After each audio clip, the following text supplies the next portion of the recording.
Welcome to Durbania. I'm Durbin, and this is my spoiler-free...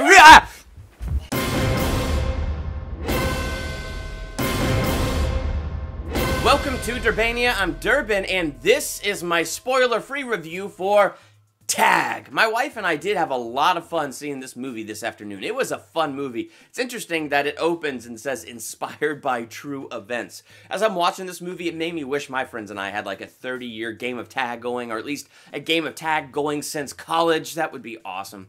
Good reason to go back to Ohio every year and visit. Nah.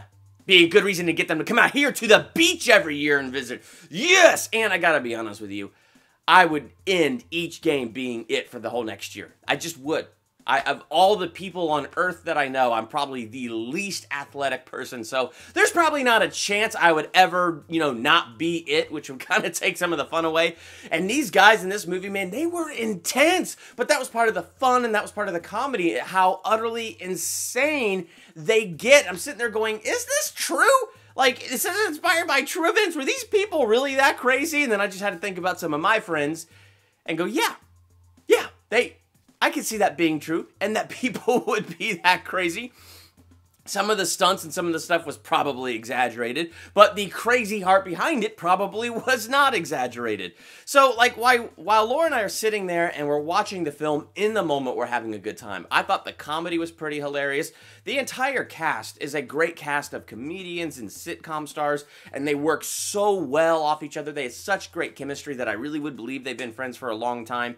Really good story in the sense that I never wanted Jeremy Renner to be it. Like, that was the whole intensity of this for me. I wanted him to maintain his perfect record. So I was like on the edge of my seat. Are they gonna get him? Are they gonna get him? They better not get him. And then whenever Jeremy Renner was on screen, the action sequences were incredible. This is a comedy, but when they were trying to tag Jeremy Renner and it would transform into these action sequences, the action looked really good. The fight choreography was really good. It's like suddenly, am I watching an action film? But then knowing the context of what I'm watching, the fact that the action was so intense, the fight choreography so good, it just was hysterical. And on top of the fact that Jeremy Renner is like a dude of psychological warfare in this movie, the way he gets into their minds, the way he toys with their brains, it's pretty funny.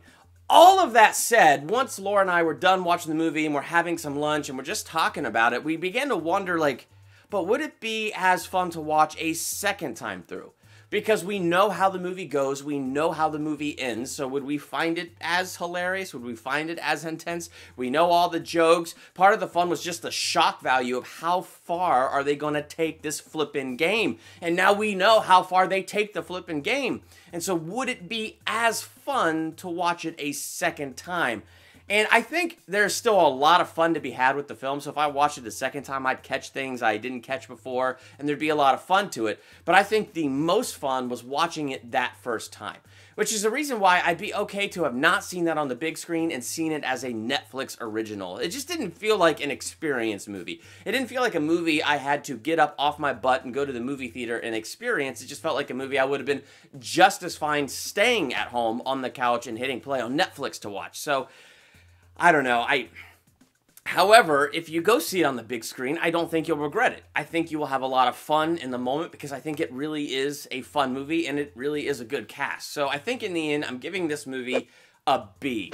I have no strong desire to see it a second time, and I don't think it's like a classic comedy that I have to own when it comes out on Blu-ray. Like Jumanji, for instance. I was surprised by the comedy I got out of the new Jumanji movie, and I thought it was freaking hysterical. I really enjoyed that movie. I did enjoy this movie, and The Hangover. Comparing this to The Hangover that also had Ed Helms, that movie had me in stitches, and I could watch that multiple times, and it has me in stitches. This one just didn't have that same it factor. You get it? You see what I did? You see? Who cares? It just didn't have that same it factor that those other movies had. But it's still a lot of fun. So if you go see it on the big screen this weekend, I don't think you'll be wasting your time. I think you'll have a good time. But at the same time, if you just waited to rent it, I think you'd be just as satisfied either way. So if you saw this movie, what did you think? Make sure to let me know in the comments while you're there. Hit the subscribe button to become a Durbanian. Hit the bell by the subscribe button so you're notified the very next time I drop another movie review, theological analysis, trailer reaction, or anything else I do here. I'm Durbin. Thanks for checking out Durbania.